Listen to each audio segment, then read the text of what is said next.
यीशु सहाय, praise the Lord. आप सबों को परमेश्वर का वचन सुनने के लिए केरल से हार्दिक स्वागत करता हूं। हमारे जीवन में दुख और सुख हमेशा लगा रहता है। कोई भी व्यक्ति ऐसा नहीं है जिनका बचपन से लेकर मृत्यु तक में दुख सुख हमेशा एक ही रहा है। माने खाली सुख रहा है, दुख नहीं रहा, या दुख रहा है सुख नहीं रहा, ऐसे नहीं है। ये सम्मिश्रण है और हमें ऐसा लगता है कि सुख के समय ही हमारे जीवन का मूल्यवान समय, बेहतर समय है, और दुख का समय हमारे लिए बेकार और कोई फायदे की नहीं है। हमेशा ऐसा नहीं होता है। कई बार दुख का, तकलीफ का समय भी हमारे जीवन के भलाई के लिए होता है। जो आज का वचन 2 कोरिन्थ उसका 12 अध्याय 1 से 10 में हम लोग देखेंगे। और यहाँ पर हम देखते हैं कि पौलुस प्रेरित के द्वारा से उन बातों को कहना चाह रहा है कि उनके जीवन में दुख तकलीफ आने के कारण ही कैसे प्रभु में बने रहा, प्रभु में करीब रहा, प्रभु में जुड़ा रहा। असल में ये आज का वचन को जब देखते हैं, झूठे शिक्षक लोग कोरिन्थ मंडली में आ चुके थे। उनके झूठे शिक्षा के कारण से लोग तितर बितर होने का कगार था। पौलुस के सेवकाई पर संदेह करने लगे, सवाल उठाने लगे। पौलुस का प्रेरित होने पर संदेह उठाने लगे, पौलुस का संदेश पर संदेह उठाने लगे। उनके जीवन में जो कुछ भी निर्बलता का समय हो गया, क्लेश तकलीफ का समय हो गया, उन पर मजाक उड़ाने लगे। तो इस घड़ी में पौलुस प्रेरित कम से उनको चुप करने के लिए इन बातों को लिखता है और अपने जीवन का उन 14 साल पहले की उन घटनाओं का भी जिक्र करता है जो उन्होंने दर्शन के माध्यम से दिखा था। और यहाँ पर हम देखने पाते हैं ये पौलुस प्रेरित के द्वारा लिखा गया 2 नंबर का कोरिन्थ का पत्री है। पहले पत्री हम लोग देख चुके हैं। दूसरे पत्री को उन्होंने मक्की दुनिया से लिखता है। लगभग 56 ईस्वी में ये पत्री लिखा गया। आज का जो 2 कोरिन्थ 12 अध्याय 1 से 10 में 4 मुख्य बातों पर चर्चा करता है। सबसे बात दर्शन की बातों को करता है। दूसरी बात शरीर में जो कांटा या तकलीफ उसके बारे में चर्चा करता है। तीसरी बात है प्रार्थना करने के बारे में चर्चा कर, और चौथी बात है अपने दुर्बलता में आनंद करने के बारे में या घमंड करने के बारे में चर्चा करता है। इसलिए मैंने शीर्षक यहाँ जो बाइबल में है उसको लिख दिया, पौलुस का दर्शन और दुर्बलता। ये शीर्षक है, पौलुस का दर्शन और दुर्बलता। लेकिन ये 4 पॉइंट पर हम चर्चा नहीं करेंगे, इसके अंतर 2 पॉइंट पर चर्चा करेंगे। सबसे पहला जिस पर हम चर्चा करेंगे वो तो है पौलुस का दर्शन। पौलुस किस दर्शन के बारे में चर्चा करें उस पर हम चर्चा करें। ये 43 ईस्वी के लगभग है जो पौलुस प्रेरित को प्रभु का दर्शन मिला, प्रभु में आया। उसके साथ ही ये घटना सबको जो अभी लिख रहा है उससे 14 साल पहले की घटना को लिख रहा है। वो ना जाने दे सहित था कि दे रहित था, वो आत्मा के द्वारा उठा लिया गया। कहाँ पर? तीसरे स्वर तर उठा लिया गया है। तीसरे स्वर कहाँ है और कैसे है? असल में यहूदियों का ऐसा विश्वास था कि 3 स्वर्ग है और वे लोग किसको 3 स्वर्ग मानते हैं? पहला स्वर्ग इस पृथ्वी से लेकर हमारे ऊंचाई जो वायुमंडल है वहां तक को इसको पहला स्वर्ग ये लोग मानते हैं। दूसरा स्वर्ग जहां तक वायुमंडल है उससे ऊपर, चाहे उससे बाहरी जितना ब्रह्मांड का अंश है उसको वे लोग दूसरे स्वर्ग मानते हैं। और तीसरे स्वर्ग जहाँ पर परमेश्वर का निवास स्थान है, जहाँ पर दूतों का निवास स्थान है, और वो जगह प्रभु के द्वारा तैयार किया गया है। क्योंकि यूहन्ना 14:2 में कहता है ये प्रभु के द्वारा बनाया गया, तैयार किया गया स्थान है। और वहाँ पर मत्ती 6:9 में कहता है वहाँ परमेश्वर निवास स्थान है। इसलिए हम प्रार्थना करते हैं, हे हमारे पिता तू जो स्वर्ग में है, उस स्वर्ग में जहाँ पर उसका निवास स्थान है। तो ये 3 प्रकार का यहूदियों का विचार था। इस दुनिया में जो पहला स्वर्ग है सबको रहने का अवसर है, चाहे पापी हो, धर्मी हो, लंगड़ा, ठूठा, काना, किसी भी प्रकार के सबको।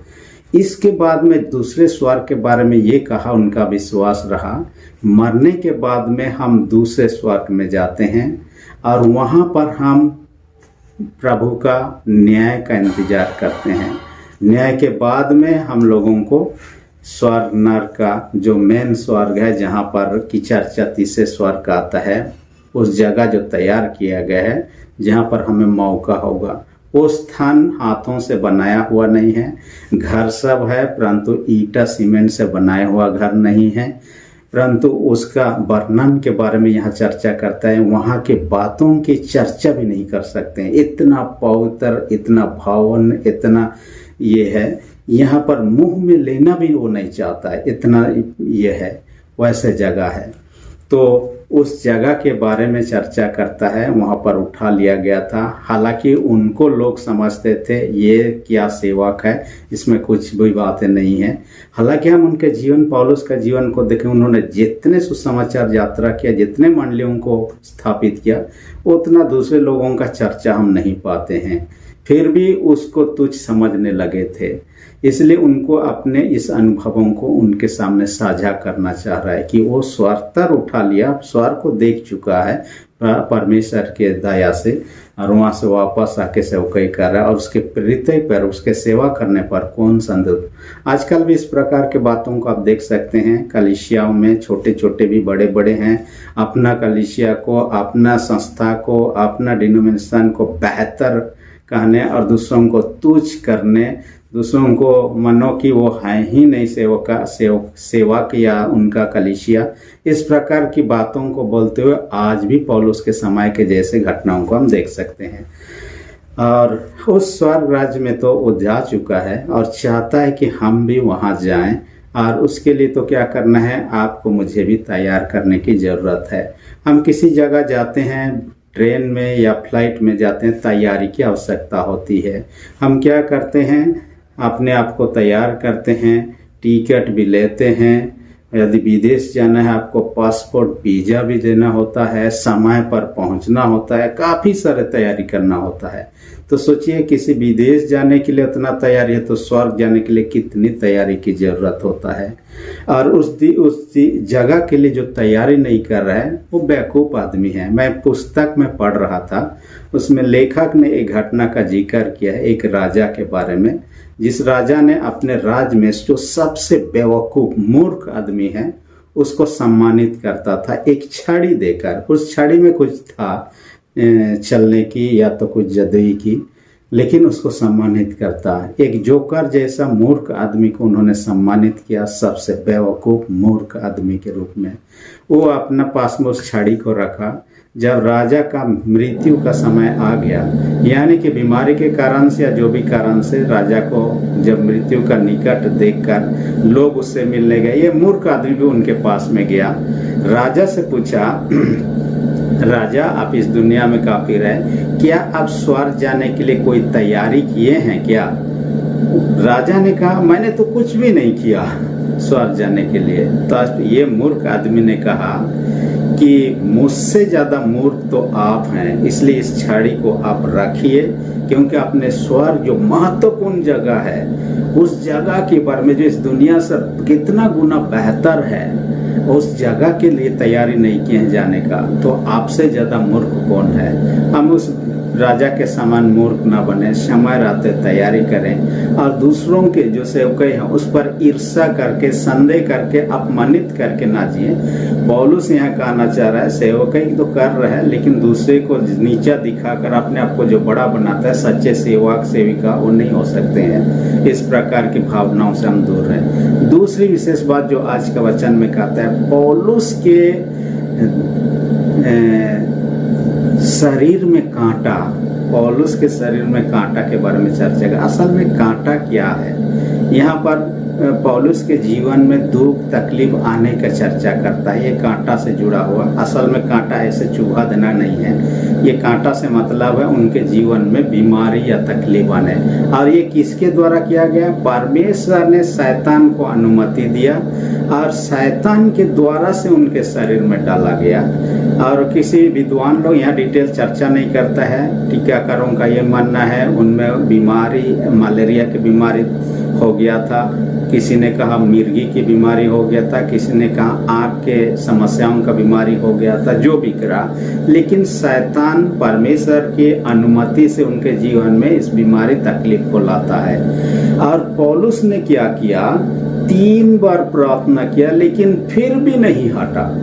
देखिए, सोचिए, वो व्यक्ति जो सेवकाई करता था लेकिन 3 बार प्रार्थना के बावजूद भी नहीं हटा, इसका मतलब है कुछ उद्देश्य था। परमेश्वर बिना किसी को बर्बाद करने के लिए शैतान को ऐसे परीक्षा लाने का अनुमति नहीं दे सकता है।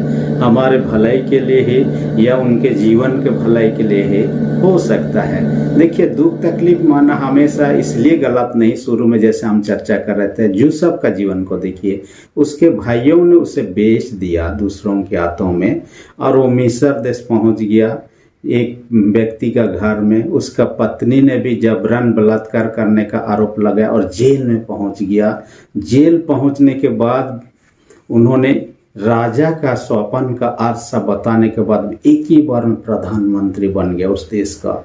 माने कितना नीचा दर्जा में था, कितना दुख तकलीफ सहा, लेकिन वो प्रधानमंत्री तक पहुंचने के लिए वो एक कड़ी था। उस रास्ते होके नहीं गुजरता तो हो सकता वहां नहीं पहुंचता।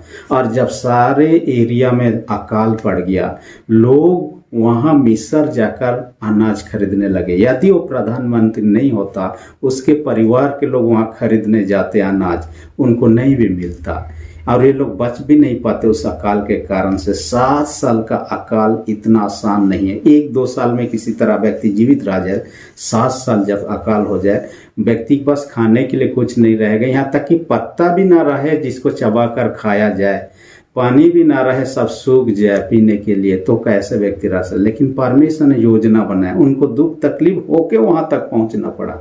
जैसे सोना को होता है ना, सोना और आग हमेशा इनका कनेक्शन है। जब भी कि सोना को शुद्ध किया जाता है, आग में पिघल कर अलग किया जाता है शुद्ध अंश को। कोई भी हार बनाया जाता है, आग में ही झोंक कर ही किया जाता है। यानी आग होकर ही गुजर कर सोना का मूल्य बढ़ता है। आग से अलग रह जाएगा तो उसका अपना असली क्वालिटी भी नहीं आएगा, असली कीमत तक भी नहीं पहुंच पाएगा। ऐसे ही प्रभु हमारे जीवन में दुख तकलीफ के द्वारा, इसलिए पहला पतरस 1:7 में ऐसी बातों को कहता है।